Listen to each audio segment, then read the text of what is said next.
Hello, and welcome back to The Cusp. This is a podcast from WorkShift, a nonprofit news outlet focused on connections between education and work. I'm Paul Fain, WorkShift's co-founder and the editor of the Job newsletter. For this episode, I spoke with Tal Goldhamer, a former partner and chief learning officer for Ernst & Young. Goldhamer has had a ringside seat on the adoption of artificial intelligence in the workforce. Since leaving EY last year, he's been working with businesses and colleges to help them understand the future impact of AI and how to get the most out of the technology. Goldhamer talked with me about what he's sharing in those workshops and what he's hearing in them. He has an interesting take on how to think about AI, which I think you'll appreciate. You can find his consulting practice at findthetailwind.com. All right, let's get to the conversation. Tal Goldhamer, thanks for being here. It's a pleasure to be here with you, Paul. So, I haven't done this on this podcast before, but I like the idea of starting with what is AI to you and what is it not? Well, AI to me is a big part of where I'm spending my life, but more importantly, because I'm spending my life teaching people and helping people understand AI, I'm getting a chance to hear the reactions, the thoughts, the misconceptions, sometimes some really interesting things. I think it's a really good place to start this conversation, Paul, because I think it's going to weave in through just about everything else that we're going to be talking about, specifically the misunderstanding that so many people have about AI. Let's start with what AI is not. And I'm not going to, this is not technically correct, but it's not a tool. You should not be thinking about AI as a tool. You should not be thinking about AI as software. It is not a search engine. Now, of course, it is, and sometimes shows up in a tool, and yes, it is technically software. But when you start thinking of it as software or a tool or a search engine of some sort, you miss the entire opportunity of what AI brings to our personal lives, to our professional lives, and to the world. What AI is, and by using the acronym, we sort of forget what the two words stand for. It's artificial intelligence. And the second word there, intelligence, is where I want to focus. AI is intelligence. And when you start thinking of it as intelligence rather than software or a tool or another search engine type thing, you start realizing a whole bunch of things. So for example, with software, you would ask a question, what does it do, right? You launch a piece of software, you put something into it, you click a button, you click a menu, and you expect it to do something specific. It's what we call deterministic. It's very clear. You click it, it happens. And, we would never buy a piece of software that when you clicked on it, it did different things each time. Why? Because that's not why we bought software historically. AI, though, you don't ask the question about what does it do? The question we should be asking, maybe there's two questions. How can it help me? Right, is probably the bigger of the questions. How can it help me? So maybe I'll just stop there. How can it help me? And remember, it's intelligence. With intelligence, there is thinking that happens, technically thinking, but it sort of mirrors thinking. And when you think about AI as intelligence, you wind up realizing that you can have a thought partner. You can have a second external brain that helps you through things. So I'll just kick it off there, Paul, with just that basic framing of, let's not think of AI as a piece of software. Let's not think of AI as a tool. Let's think of it as actually intelligence that could help us get through things, do things better, do things more creatively, do things faster, and do things in ways that humans are limited because we have limitations. Love that. And honestly, as somebody who's a layperson who writes about this a lot, I feel like I have to experiment. I should experiment with AI in my professional life just to have a better, it's something you really can't be told. You have to experience it a bit. And even like June in 2025, like last week, I had a little bit of a breakthrough on exactly what you're saying. That Tell me. I was, as an experiment, plugging in some of my writing into Claude late at night. My copy editor was asleep, and I was looking at it as a discrete task, like ULLM, plug in as the software, look for copy edits, that sort of thing. And it came back when I encouraged it to with some really sophisticated thinking to bounce off the concepts with me in a way that, frankly, a veteran editor, that level of sophistication, like as you said, thought partner, pretty jarring, like how helpful it was. Yeah, I love that you had that realization. So two things there. One is I'll react to it and I want to tell a little story. The reaction to it, just like we learn just about everything in our lives, it requires practice, it requires trying, whether it's riding a bike, the first time you can't even hold up. You need somebody to hold up the bike when you don't have training wheels on it. Somebody's holding the bike for you. The next time you're wobbly, the next time you're less wobbly, the next time you're less wobbly, and eventually you can move at speed and you can get to where you need to go in steering and all that good stuff. You're not wobbly at all. We learn through play. We learn through experiences. We learn through trying things and learning. The crazy thing about AI and the models, whether it's any of the big frontier models like Claude that you mentioned or any of the other ones, is even the people who are creating these models don't fully understand all the different things it can do and how it actually works. They themselves are saying regularly, they're saying like, wow, we never thought that this could be a use case, or we never thought that it could do this. And that is a wild situation because, again, going back to software, like who would ever develop software that you didn't know what it does? Anyway, the story I want to tell that actually builds on what you described there, Paul, is a story from 2016. So it's in AI terms, it's like ancient, pretty ancient. There's a company called DeepMind. They're now owned by Alphabet, Google, and they created this game called Go. It's a Chinese game that's been played for thousands of years. It is highly complex. If you play checkers, there's a few hundred moves. If you play chess, there's millions of moves. Go has, I think, something like 10 to the 170th power number of moves times two, like more than the atoms in the universe, known atoms in the universe. They pitted this creation, this DeepMind creation called AlphaGo against one of the world's top Go players.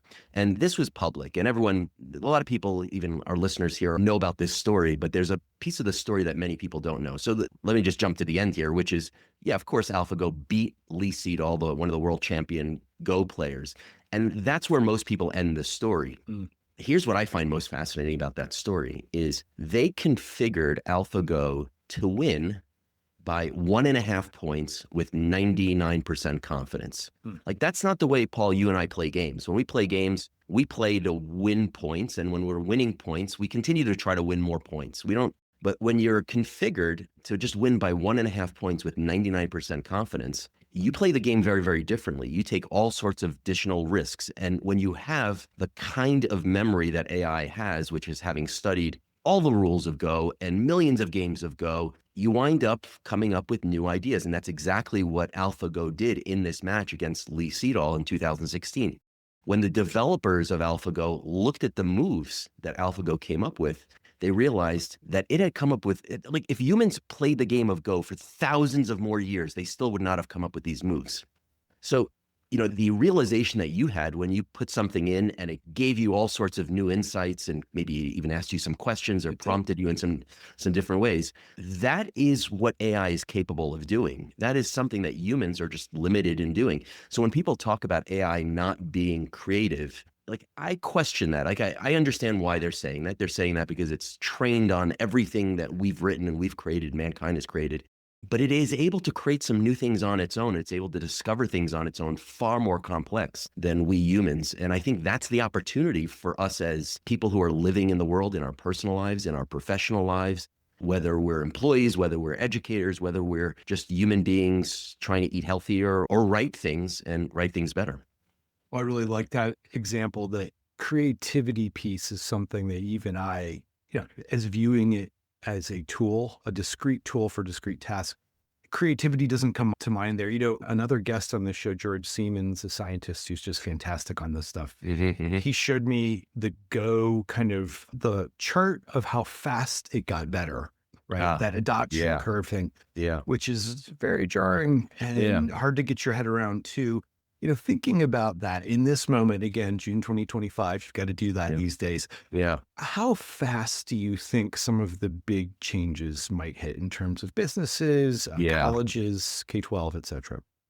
That's a great question. So, first of all, I'll just say that, whatever we're experiencing with AI today, it is literally the worst it's ever going to be. It's only going to get better, right? And so the curve is very much almost like a vertical adoption curve and vertical improvement curve and vertical everything curve. So, and the other thing is a futurist, his name is Roy Amara, scientist futurist. And he had a quote that described, he said, "We tend to overestimate the effect of a technology in the short run, but we underestimate the effect in a long run," right? So we overestimate in the short run And so we have this hype cycle, right? We get all excited about it, and then it sort of goes away. And it sort of like is out there. And then suddenly it's like, whoa, it hits us like a brick. And I think that's the way we're going to be seeing it. And I think that's the way it's playing out. You asked about, business and education. I would say, let's start with business first, right? In business, to talk about it in one broad brush is a mistake because there's all different types of businesses. If we're talking about technology forward businesses, meaning companies that exist and pretty much only exist because of technology, meaning they are, online platforms and what have you, and sometimes AI first online platforms, they are at the forefront of figuring stuff out and adopting things. That is their competitive advantage. That's their value proposition. So they have adopted it and they will continue to be adopting it at a very fast pace. Then you've got like sort of more traditional businesses. And that could be lots of different things, but traditional businesses that are not technology first type businesses. And that's where you have quite a wide array of adoption. So let me give you some thoughts here. You have some of those, and it usually is highly correlated to the tone from the top, leadership from the top. If you've got a CEO or other members of the C-suite who are really tech thinkers and tech forward thinkers, even in legacy traditional businesses, you'll see faster implementation. If you don't, then it's a matter of usually divisions in the company or teams in the company. And then even within that, you have another set of classifications because, again, using this term AI means a lot of different things. Does it mean hiring data scientists to write algorithms to apply to data that you're both using internally or have internally and buying from outside sources? Or does it mean giving members of your workforce access to AI tools like ChatGPT or Claude or Gemini or Grok or any of the other ones, or Canva or Grammarly and other things? Both of those are using AI, just they're very, very different. So when you talk about businesses, you have businesses that are all elements of the spectrum, but here's what I'm noticing the most in the business world. I'm noticing that there are almost all, the surveys say like 80, 90, close to 100% of CEOs say they believe AI needs to be part of their strategy going forward. But when you look at actually what the true AI integration and adoption in businesses are today, it's not nearly the 90 some odd percent to match what the CEOs are saying. And I think that's because they're struggling to figure it out. It is a thing to struggle for. It doesn't mean it's not going to happen. Doesn't mean it's not actually being experimented with, but it's just not there yet. So you've got that kind of, dissonance in this. You got that split between what CEOs expect and what's actually happening. When you look at employees though, and this is yet another, you have to cut it down another way by demographic, by generation, and a little bit by industry. If you're looking at younger generations, we're talking about Gen Z, we're talking about millennials, and some portion, if not a meaningful portion of Gen X, you will find higher degrees of usage of AI, of widely available tools like the ones we've been talking about, ChatGPT, Gemini, Grok, Claude, that and such. You'll find a high degree of adoption. You'll also find a very low level of admittance. Like they don't admit that they're using it. So surveys, also show that people are much more protective of the fact that they're using AI because they don't want to be revealed as being able to be replaced by AI. But it is happening. Right. In the last couple of weeks, there's been an uptick of concern in the circles I follow on entry-level jobs showing displacement already. And, that's obviously going to be earlier career, younger folks. And I've been thinking even in my life, a tiny quote unquote business, I would pay somebody to do a couple hours of consulting a week on how to use AI. And if I was an early career, Gen Z person, because they're better at that than a Gen Xer like me. I see some opportunities there for folks to use what they can do and what they're not disclosing. So, turning to your work now, you've had a lot of experience at a very large employer as a chief learning officer. What are you helping businesses to do now in this moment? First of all, AI can have an outsized impact for small businesses as compared to bigger businesses because it can really help small businesses scale up quickly. In fact, there's a few very prominent thinkers, CEOs of some of the AI companies and otherwise, who have predicted that sometime in the next 12 months, 18 months, 24 months, we are going to see the first one-person unicorn. And so for those that don't understand that term, that a unicorn is a business that's valued at $1 billion. To think that you've got a one-person business that is valued at $1 billion, it is absolutely wild. It is absolutely wild. We're starting to see it. There have been some companies that have started. They have like a dozen or 2 dozen people, very small number of people valued at $1 billion. But with AI agents, which are sort of, it's the next iteration of AI. And I'll just briefly define that in case some of you don't know what that is. With the chat bots that many of us have been playing around with, again, ChatGPT, Gemini, Claude, you put something in, it does a bunch of thinking. It's not really thinking, it's generating, which is why they call it generative AI. And then it gives you something back. With agents, you put something in and it goes and does stuff proactively based on your instructions. It goes books plane tickets, a restaurant reservation. But more importantly for a business, it is going and doing things. It is sorting through emails, responding to emails. It is doing things that employees would otherwise be doing. So I think that is something interesting to keep an eye on. And if you're not familiar with agents, just literally go and ask one of your favorite AI bots, like, describe to me what is an AI agent, as if I'm a high school student, and it'll describe in very plain terms. If you don't understand it when it describes it as a high school student, ask it as a middle school student. It'll keep breaking it down. All right. So your question was around what am I seeing? So I do run AI education programs, AI academies for businesses. I also do for higher ed. In the business space, what I'm seeing is people are trying to figure out what use cases where they should be applying AI. They're also concerned about risks, right? So how do you manage risks? That is always part of the conversation. But the threshold question is like, all right, where should I be using this? And how should I be using this? And how do I get my people? So there is starting to be significantly more awareness and usage. It is still pretty low. We talked about that earlier in terms of overall companies overall, but they are interested in they often use the phrase AI strategy. And I then correct them. We shouldn't be talking about your AI strategy. We should be talking about your business strategy and where AI fits into it. And so that's the question. That's really the question that most of them ask about. And that's what we do in our work, in our workshops, in our academies, is help them understand AI, understand the mindset that they should be thinking about AI. We help them understand the use cases that are out there, whether it's their peers or just other industries. And then we help them shape where they should be focusing and prioritizing implementing AI. I used to say that generalizing about anything in higher education was impossible and useless because of the complexity of higher education. Artificial intelligence application to businesses is even a bigger challenge to generalize. And I like where you started on tech-centric companies, but, just giving a sense of the wider range of businesses you're talking with, how sophisticated are, again, it's so hard to ask this without being a dumb generalization. I would assume with the tech forward companies, you're going to get a lot more, but where are people starting generally? Let me just react to your comment.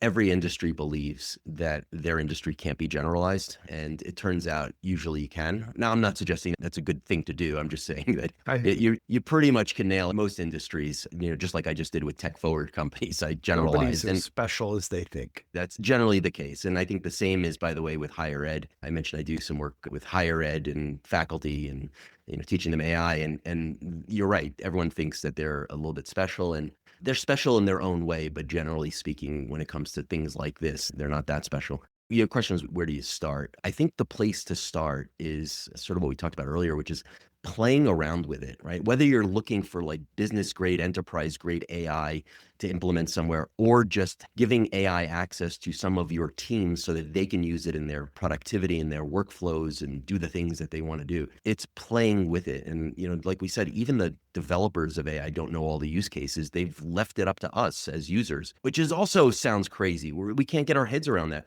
But playing around with it and just trying it. And when we do the work, we often do a working activity, which all of us can do even, right now, as we talk through this. The easier thing to identify when you're thinking about where you can use AI and how it can help you is think about the pain points in your workflow. What are those things that you dread doing, are concerned most about, are procrastinating the most about, are the things that take a lot of time that you think, can't there be a better and easier way? And it's not to say that AI can do the whole thing for you, but my guess is, and comes back to the threshold question that I mentioned earlier, which is asking the question, like, how could AI help me?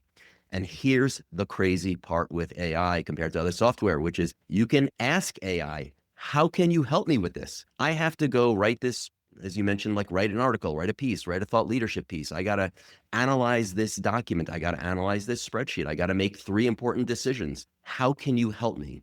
And then what I often like to do is I say, interview me. I say, interview me one question at a time, because if you ask AI right now to interview, it usually spits out a list of 10 questions and It just feels overwhelming. So I'll say, I've got to make some decisions. I've got to solve some problems. I've got to improve this or that. How can you help me? And ask me one question at a time, interview me and ask me one question at a time so that we can determine together how you can help me. So anyway, the first of the two is pain points. And if you can identify those pain points, great. If not, ask AI to help you identify what might be pain points. The second, which is harder to do because it sort of requires this blank page thinking. We have this activity we do about blank page thinking. It's harder for people to think about the open space and the opportunity when they don't fully understand. None of us really fully understand AI, but when you don't fully understand AI, it's hard to think about the opportunities where it can help. But those are the two buckets. What are the pain points in your life, in your workflow, and the things that you wish you had more time to do? And what are the opportunities if you had access to a second brain, to a second external brain that is intelligence?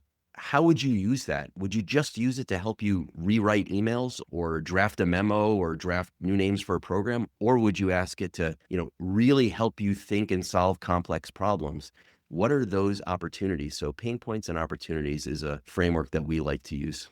That's really good. And again, like I'm embarrassed to admit this, but I hadn't begun thinking about access to a second brain that's very different than mine, as you said. Mhm. Perfect memory, a Yeah. lot of things that are very different. But I think once you get there, it's a totally different way to work with it. And I like the asking questions to start. That's really smart.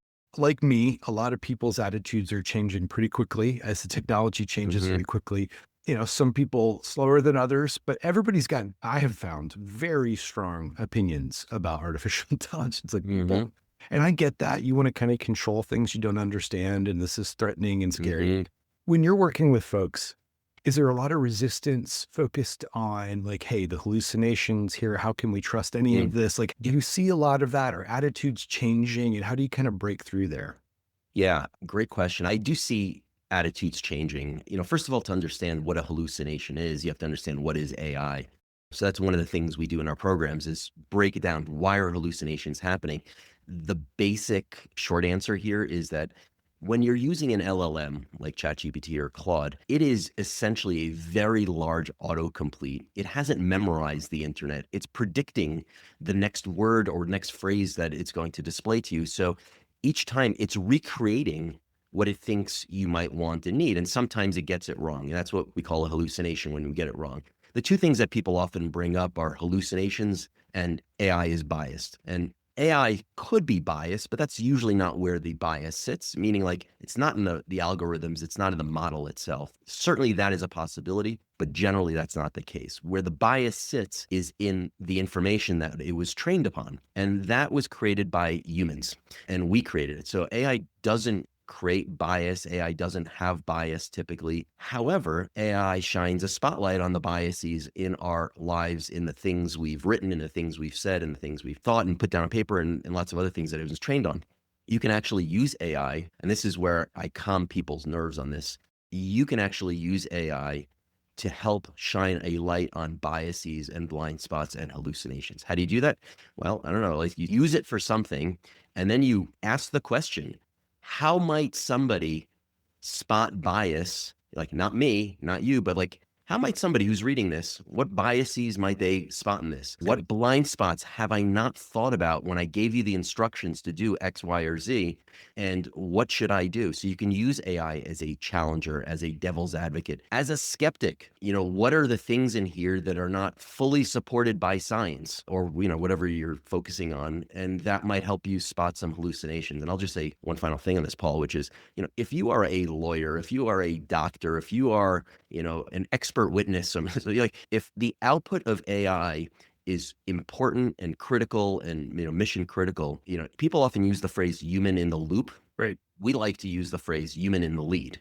It's nuanced, but it's the Yeah. human in the lead means that whatever it's coming out, like it's not a technical repository. It's predicting the best answer that it thinks it can give you. Humans have to be in the lead to make sure for now. Now, there are lots of models that are being built for medical, for legal, for accounting. I mean, you name the industry, there are fine-tuned models that are being built, and some of them already exist, that are designed to not have hallucinations, to specifically not reflect biases. So if you're using one of the general models, like Claude or ChatGPT Sure. or Grok or others, you certainly have to, if the output is really important, you need to have a human in the lead.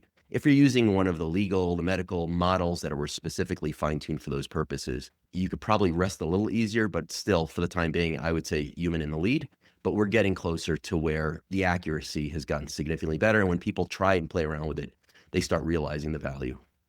Quick side note here, I'm a follow the money journalist. I think about incentives in a lot of what I do. And I've gotten some feedback on this in the last couple of weeks. The anecdote I talked about with Claude Hmm. specifically, and ironically, the feedback was around the Anthropic CEO's Hmm. prediction of massive job displacement of entry Hmm. level folks in the next 1 to 5 years, 50%, he said. Yeah. And Claude said, that's a pretty self-interested statement. It behooves Anthropic to look like the nuanced provider, Yeah. which is just meta in such a weird degree. But to what extent do you think there's a bias baked into these tools or set into these tools Mm. to make AI the answer to tasks? Like, can you trust AI to be helpful in a way that isn't about selling more AI use? Yeah. I mean, again, we have to look at it through different lenses. I create all sorts of workshops and programs and I customize them for people that I'm doing it for. And I have enough knowledge about the subject matter that when I am using it, I understand what it's good for and what it can do. If we're talking about a company that is saying, I'm going to replace my entire accounting department with AI, Yes. I think AI typically is, it's interesting that again, the meta thing about, Dario saying that and then Claude saying, which is, for those of you, Anthropic is the company behind Claude. It's interesting that it's saying that. I find AI is usually pretty optimistic in its thinking, in its output.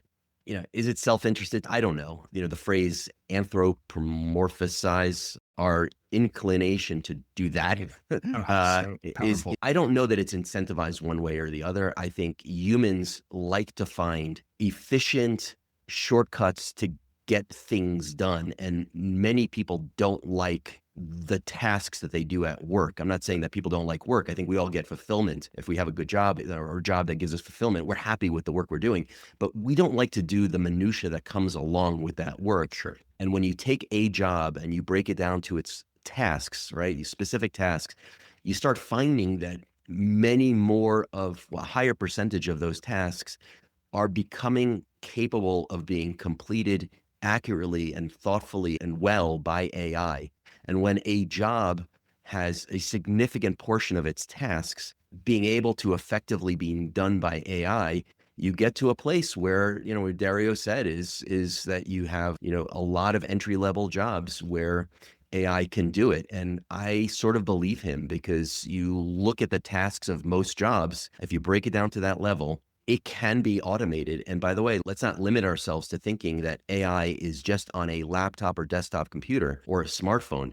There are lots of companies right now, some you've probably heard of, many you haven't, that are working on humanoid robots. Yeah. And other types of robots that are fueled by AI and powered by AI. So now you've got not just AI that is sitting on a computer or within a device, but that's around us in the world and can do all the things that we are doing. Really well said. And all of that, again, I keep coming back to the importance of human-led and ideally folks who have some sophistication of the subjects that they're dealing with Yeah. the AI.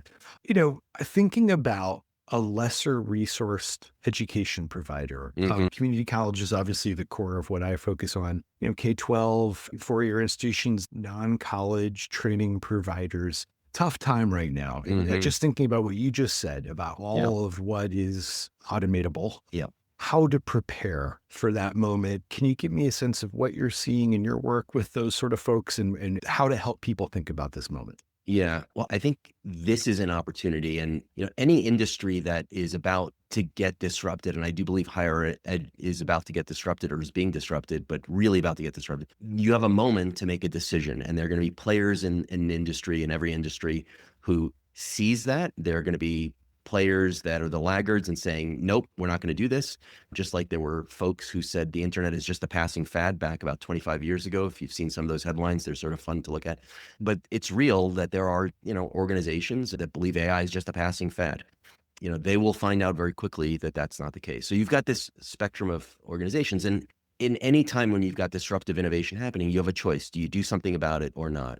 And when I think about higher ed, There are so many ways that AI can improve the vision, the purpose, the mission of higher ed. And I am finding that there is a wide distribution of those that are doing something about it and those that are not. Let me share a couple of thoughts here for anyone who's an educator or an administrator in higher ed. These would be my pieces of advice. Number one, there are ways to use AI to make the productivity, the workflow of the team that is leading the higher ed institution, whether it's at the administrative level or at the educator level, to make those people highly more effective and highly more productive. And that is a very unsettling thing. If you're in education, I know you're listening to this, and if you've been in for a number of years, higher ed was the place we would go to for knowledge. That's why I went to college. The people there were the people with knowledge. There needs to be a bit of humility that comes into this because AI has significantly more knowledge than all of the educators that exist at any institution. So the question is, how do educators and administrators at higher ed leverage AI to make them even better? That requires a bit of humility. Sure. But I do believe that that's a place where there's a lot of opportunity. That's number one. And by the way, that's also interacting with students. That's creating personalized experience for students. That's like, how do we make running the business of the institution more efficient, more effective, more impactful, and reach perhaps even more students? That's number one. Number two, there is teaching the students about AI in a particular discipline. And whether you're talking about a knowledge worker type skill set or a physical labor type skill set or whatever the industry is, everybody can leverage. Remember, getting back to the question, how can AI help me? If you're training people to be electrical engineers, AI can help you. If you're training people to be nurses, AI can help you. If you're training people to be accountants, AI can help. So thinking about what should we be including and teaching students about AI is the second thing. The third thing is actually getting the students to play around with it, right? So making space, making time, not sticking to the curricula that we've been delivering for years and saying, like, what should we be doing? How should we not treat AI as the thing that students are going to use to cheat and plagiarize and blah, blah, blah? Because most employers are giving their employees access to AI tools, whether it's the public tools or they have their own tools. So the employees are going to have access to it. Why aren't more institutions proactively encouraging students to be using AI for their assignments? Now, I understand there is risk associated with that because it's new to the faculty. It's also new to the students, but we're doing the students a disservice if we are not encouraging the students to be using AI. And we have to think about, how do you actually then create assignments and assessments that really are gauging whether the students are learning? That requires a different way of thinking as we prepare our lesson plans, as we prepare the things that we're teaching and the things that we're doing. Yeah, absolutely. And I think to your earlier point, they're using the tools. Yeah, they are. And a lot of colleges have made, the tools accessible, the paid versions to students. But I think that kind of honesty gap, which I hear from a lot of folks, I mean, there's obviously a lot of documentation there. It's a real problem if the younger folks aren't willing to share there. And to your point, by the way, about the broad array of fields that there are applications, there was some research out of Harvard, Deming and Co. that found that the construction trades had high usage levels, whether it's emailing, there's a lot more there than people thought. Yeah. But to that end, like, I would not have thought that. It's pretty obvious when you hear it. You're at a community college, you're trying to figure out how to prepare folks. When things are changing so quickly, they're so hard to get your head around. I could see some real resistance to making decisions because you don't want to make a wrong call here. What do you tell the folks? How do you address that concern? I'm guessing you hear it. Yeah, I do. And here's what I would say is, I don't have the exact answer for every single person because everyone has got their use cases. But here's what I can say, and it is applicable to every single person in higher education, whether it's community colleges or four-year institutions or any other types of education. Try something. Don't throw your entire curricula out and say, I'm starting from scratch. How do I do this? Just try something. And by the way, if you feel comfortable trying two things, then try two things. It's better to take small bites than to take the whole, pie and shove it in your mouth. You don't have to be a hero about this. The trick is to try things. As you try things, you will learn things. And by the way, one of the best places to learn things, if you're in higher ed, and this is, again, requires humility and humbleness, the best places to learn things is very often from your students.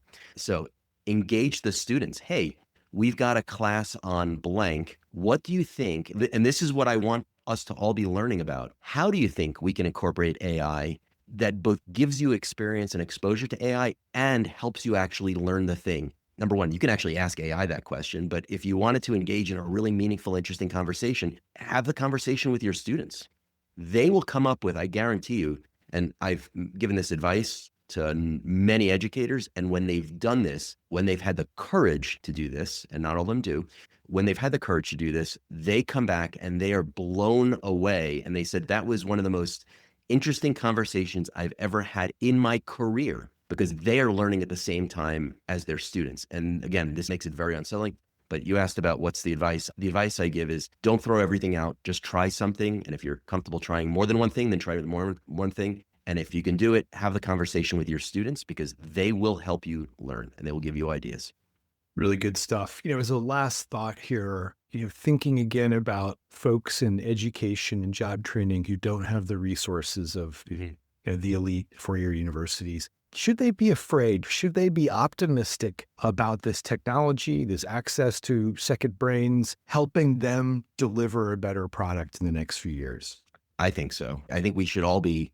I think the people who should not be optimistic are those that are close to it. Anyone who's open to it should be optimistic. If you are, just like Paul, what we were just talking about, when you start trying it and incorporating something, wonderful things happen. You have these aha moments that like, holy crap, I couldn't even believe it. They should be optimistic. And I think it is scary. It is scary. However, I find that very often, if we're talking about community colleges versus sort of the traditional four-year institutions, I find community colleges are usually more nimble. They're willing to try things. And I think it requires a little bit of education. You can go out and get the education yourself. I mean, that's what I come in and do with higher ed as I teach AI so that we all have the confidence to actually play around with it. But a lot of stuff is available online, and just teach yourself. And by the way, if you don't feel like you know where to go online to find resources, bring the faculty together and have a conversation saying, hey, let's share. Let's all come with ideas. Or why don't you, Paul, go focus on this, and Tal, you go focus on that. And next week, we'll come back and share what we've learned. Try something. Start somewhere. Start small. Don't think you have to turn into an AI forward institution overnight. That's not the idea here. The AI wave is coming. And we're not talking about 5 or 10 years away. We're talking about less than that, but it's not happening this exact year. And so you've got a little bit of time. Those that will make it are those that are trying things, and those that are putting the effort into it. Those that I fear will not make it are those who are resistant to it, closed to it, or feel like this is not a real disruptive innovation.